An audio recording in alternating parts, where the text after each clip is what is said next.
నమస్తే రైతు సోదరులందరికీ నమస్కారం అండి. మీరు చూస్తున్నారు అర్జున్ వ్లాగ్స్ అనే యూట్యూబ్ ఛానల్. మన ఛానల్లోకి ఎవరన్నా కొత్తగా వచ్చింటే సబ్స్క్రైబ్ చేయండి, లైక్ చేయండి, షేర్ చేయండి. ఇక నేను ఏం చెప్తలుచుకున్నానంటే ఈరోజు ఇన్ఫ్లో ఎంత ఉంది, అలాగే బిగ్ అప్డేట్ రావడం జరిగింది. కర్ణాటక డ్యామ్ అంటే ఈ తుంగభద్ర జలాశయం నుంచి అధికారులు అయితే ఒక మీటింగ్ పెట్టబోతున్నారు. ఈ నెల కొప్పల్ ప్రాంతంలోని మునీరాబాద్ అనేది ఒక ప్రాంతం ఉండింది. ఆ ప్రాంతంలో బోర్డు మీటింగ్ అయితే ఉంటుందన్నమాట. ఎందుకంటే ముంగారికి మనకు నీళ్లు ఎన్ని దినాలు విడుస్తామనేది ముఖ్యంగా తెలుస్తుంది అనమాట. అంటే సాగుకు ఎన్ని నీళ్ళు వదులుతామనేది దీనిలో 11 తెలుస్తుంది. అంటే ఈరోజు 8వ తారీఖు కదా, ఒక 3 రోజులు అంటే మంగళవారం మీటింగ్ ఉంటుంది. మంగళవారం మనకు తెలుస్తారనమాట ఎంత నీరు వస్తుంది, ఏ ఏరియాకి ఎంత అనేది తెలుస్తుంది అనమాట. ఎందుకంటే ఇప్పుడు ప్రజెంటు ఈరోజు ఇన్ఫ్లో చూసుకున్నట్లయితే అప్పర్ తుంగ అంటే తుంగభద్ర పైన ఉన్న తుంగా నదిలో చూసుకున్నట్లయితే ఈరోజు ఇన్ఫ్లో వచ్చేసి 25,686, అవుట్ఫ్లో వచ్చేసి మనం చూసుకోవచ్చు 30,863 క్యూసెక్స్. అంటే దరిదాపు ఒక 3 టీఎంసీ అయితే రావడం జరిగింది. ఎగునున్న ప్రాంతాలలో వర్షాలు కురుస్తున్నాయి. ఇక్కడికి వచ్చేపాటికి కొన్ని నదులన్నీ ఒక్కొక్కటి నిండుకుంటూ వచ్చి ఈ తుంగభద్రకు కూడా వచ్చేస్తున్నాయి అన్నమాట. మొత్తంగా చూసుకున్నట్లయితే 3.23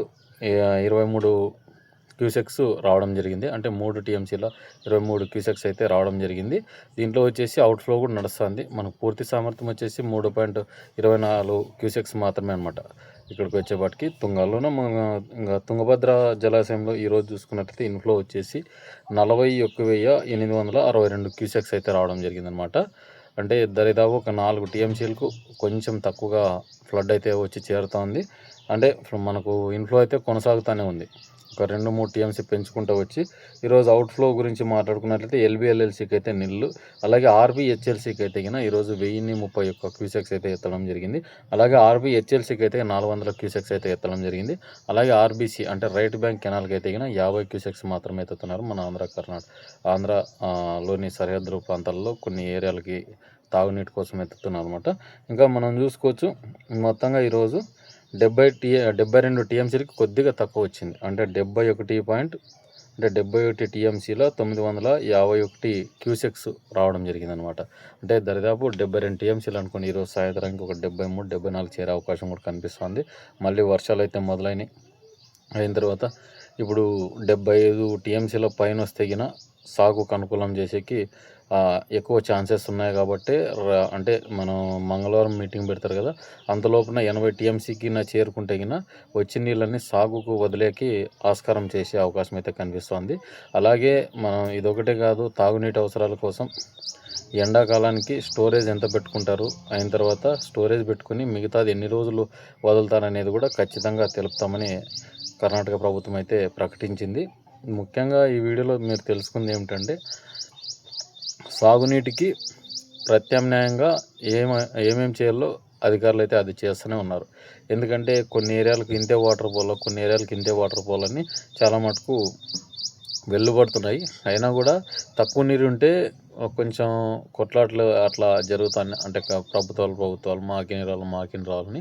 ఇప్పుడు పర్లేదు, మనం చూసుకోవచ్చు డైలీ ఇన్ఫ్లోస్ పెరుగుతున్నాయి. ఇట్లా నీళ్ళు వస్తే ఎవరు గొడవపడాల్సిన పని లేదు. ఎవరికి వచ్చే నీళ్ళు వాళ్ళకు విడతల ప్రకారం వెళ్ళిపోతుందన్నమాట. కర్ణాటక ప్రభుత్వం మా ఏరియాలో ఉంది కాబట్టి మనకు రావాలని మనం ఇట్లా గొడవలు పడాల్సిన పరిస్థితి కూడా ఏర్పడదు. ఇప్పుడు 65 టీఎంసీల నుంచి 72 టీఎంసీలకు చేరుకుంది. గత 2 రోజుల నుంచే చూసుకోవచ్చు. కొంచెం ఇన్ఫ్లో తగ్గింది. లేదంటే మనకు 50 టీఎంసీలు ఉండింది, ఒకటేసారి 65 రావడం, 65 నుంచి 70కి రావడం, 70 నుంచి ఇప్పుడు 72కి వచ్చింది. ఇక ఈరోజు రేపు 80 టీఎంసీ మార్క్ చేరుకునే అవకాశం అయితే కనిపిస్తుంది. ఎందుకంటే మళ్ళీ భారీ వర్షాలు మొదలైనవి. అయిన తర్వాత అధికారులు కూడా మీటింగ్ పెట్టడం జరుగుతుంది. మునీరాబాద్లో ఖచ్చితంగా 11వ తారీఖు సాగునీటికి ఏమి డిసిజన్ తీసుకోవాలనేది, అంటే ఒక ప్రకటన అనేది రైతులకైతే తెలుపుతారనమాట. ఇక ముఖ్యంగా చూసుకున్నట్లయితే మళ్ళీ శ్రీశైలం డ్యామ్ అప్డేట్ అయితే మీకు మధ్యాహ్నం అయితే అందిస్తాను. ఒక 10-9:30 లోపల మీకు వీడియో అయితే అందించడం జరుగుతుంది. ఇలాంటి వీడియోల కోసం మన ఛానల్ అయితే సబ్స్క్రైబ్ చేయగలరు, లైక్ చేయగలరు, షేర్ చేయగలరు.